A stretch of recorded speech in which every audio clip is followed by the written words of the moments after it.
The never-ending saga of the Maryland Dad. Good afternoon, America. Well, grab your coffee, your blood pressure medication, and perhaps a legal dictionary because somehow, the United States immigration system has once again turned into a Netflix courtroom drama written by people who think borders are optional and federal law is merely a suggestion. Tonight's episode, the never-ending saga of Kilmar Abrego-Garcia, otherwise known by legacy media outlets everywhere else as Maryland Dad. Yes, the Maryland Dad. Because apparently in modern American media, if you put the word dad in front of someone's name, all scrutiny magically disappears. Bank robber? Chicago Dad. Drug trafficker? Arizona Dad. International smuggler? Maryland Dad.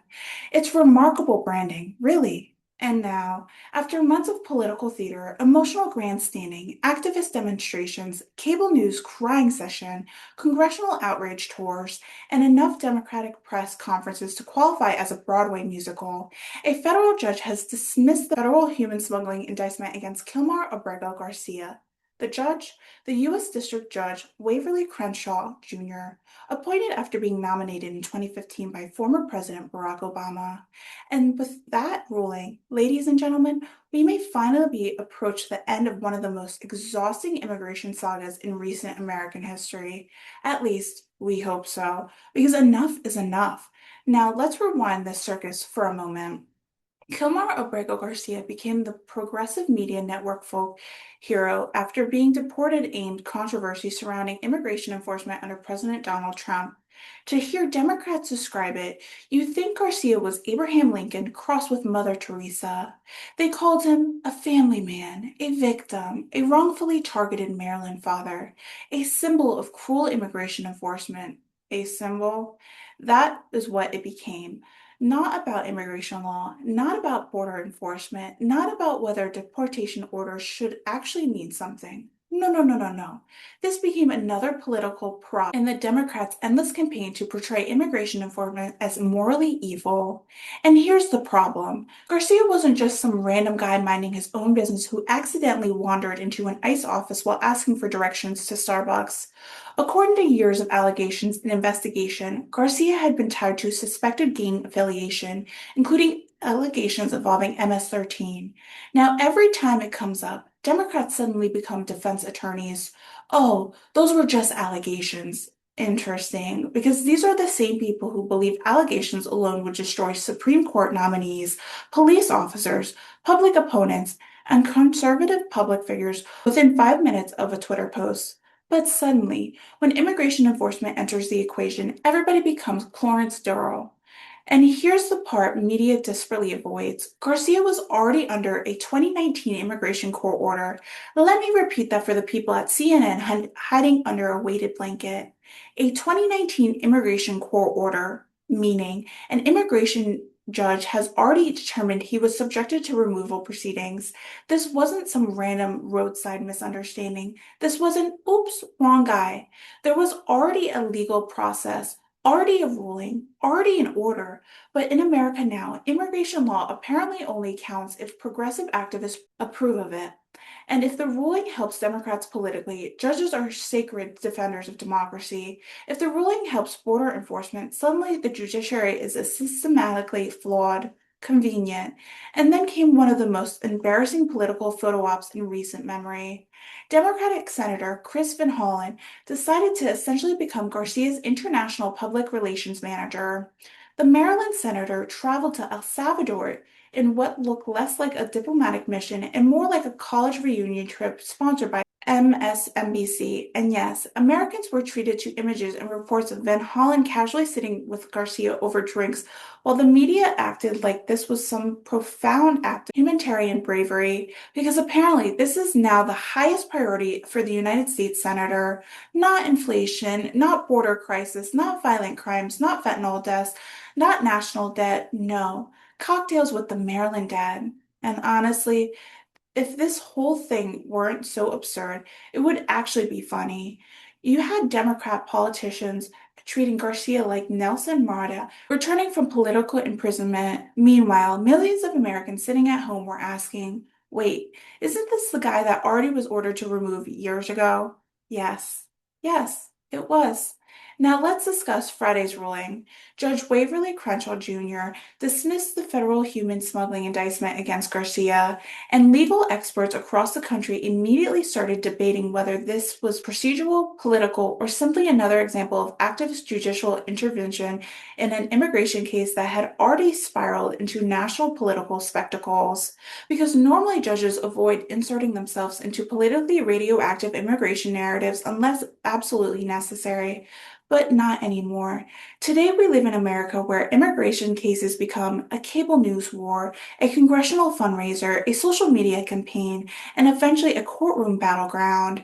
And somehow, every single time, Democrats insist enforcement itself is a real crime, not illegal entry, not smuggling allegations, not gang concerns, not ignore court orders. No, enforcing the law is supposedly the scandal, and Americans are exhausted of it. What perhaps most amazing about this entire saga is the media framing.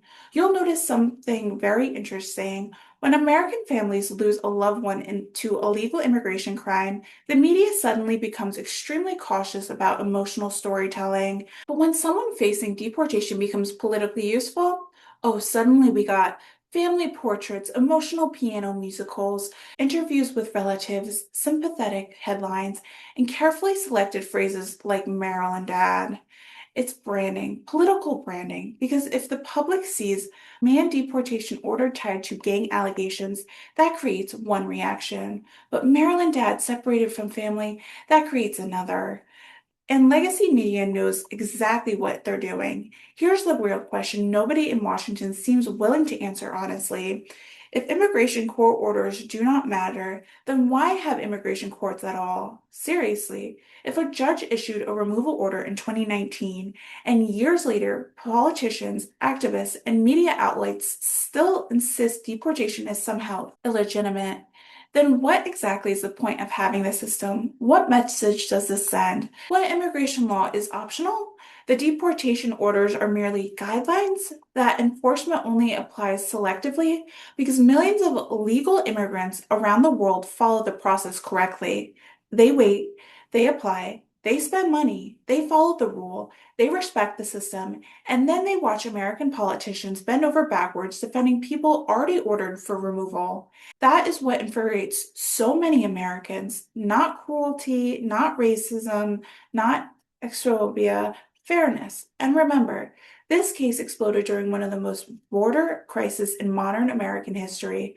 Millions entered illegally, cartel expanded operations, human trafficking surged, fentanyl flooded communities, border towns were overwhelmed, American cities strained under migrant costs, and instead of focusing on solutions, Democrats turned individual deportation cases into emotionally reality television.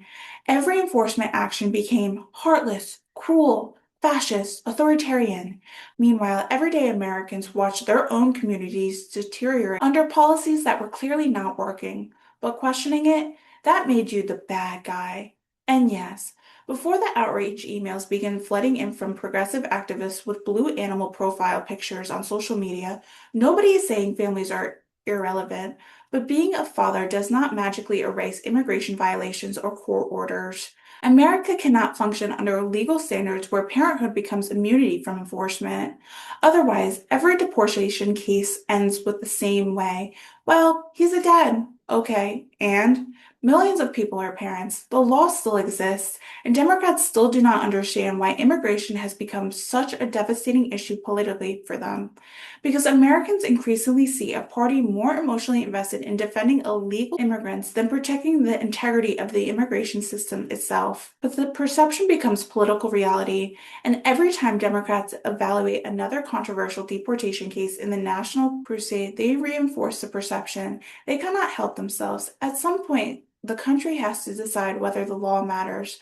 Not selectivity, not politically, not emotionally, actually matters. Because if lawful immigration order issued in 2019 still turns into years of resistance campaigns, Senate public tours, courtroom drama, and activist media coverage, then Americans are going to continue losing confidence in the entire system. And frankly, many already have. This case should have ended years ago. Instead, it became another ideological battlefield for Democrats attempting to transform immigration enforcement into moral melee. And now, with the federal indictments dismissed, the pathway from deportation appears clear once again, which means perhaps, finally, this political spectacle can end. And maybe now Senator Chris Van Hollen can retire from his side career as Garcia's international beverage coordinator. No more emergency trips, no more dramatic photo opportunities, no more politically margarita diplomacy. If he wants drinks with Kilmar Abrego-Garcia, perhaps he could schedule them before deportation proceedings conclude, because the American people are tired. They are tired of double standards. They are tired of selective outrage. They are tired of being told enforcing immigration is somehow extremist. And they are tired of politicians treating every deportation case like a Hollywood civil rights epic. At the end of the day, this comes down to a simple question. Do immigration court orders matter or not? Because if the answer is no, then America no longer has immigration law. It has political theater. I'm Haley Ficuciello, and this has been your reality check for Englebrook Independent News.